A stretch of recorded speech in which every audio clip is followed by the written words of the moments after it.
Naitwa Melchior Shayo, ni mwalimu mkuu wa shule ya msingi Mtunani. Naomba nisome taarifa fupi ya ujenzi wa bwalo la chakula cha wanafunzi shule ya msingi Mtunani. Utangulizi.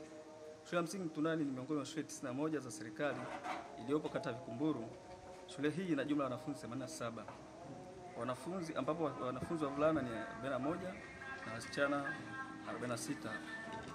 Kuanzia darasa awali hadi darasa la 7.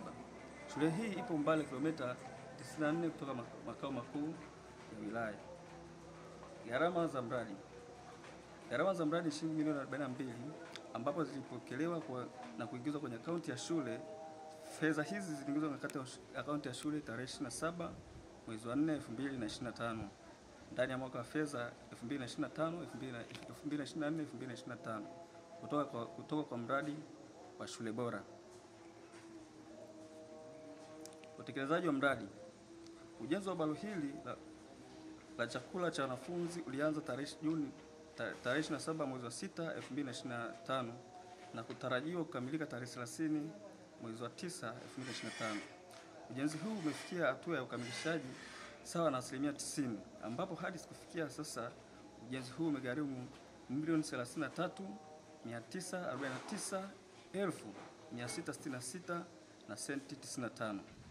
Bado malipo ya mwisho ya fundi wa ujenzi na mzabuni wa vifaa vya ujenzi na upo katika hatua ya ukamilishaji finishing.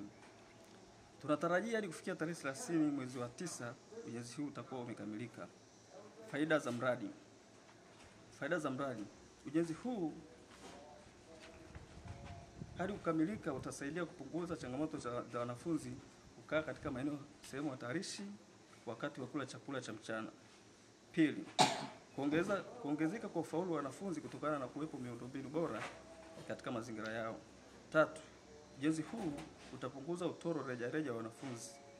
Na faida ya 4, ujenzi huu umeongeza hamasa kwa wazazi, walezi na wadau katika uchangiaji wa chakula cha wanafunzi.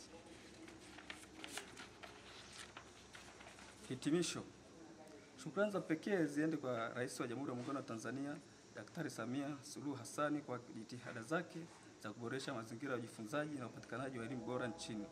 Pia shukrani za pekee ziende katika uongozi wa shule bora kwa kutupatia fedha kwa ajili ya ujenzi wa bwalo la chakula cha wanafunzi katika shule ya msingi Mtunani.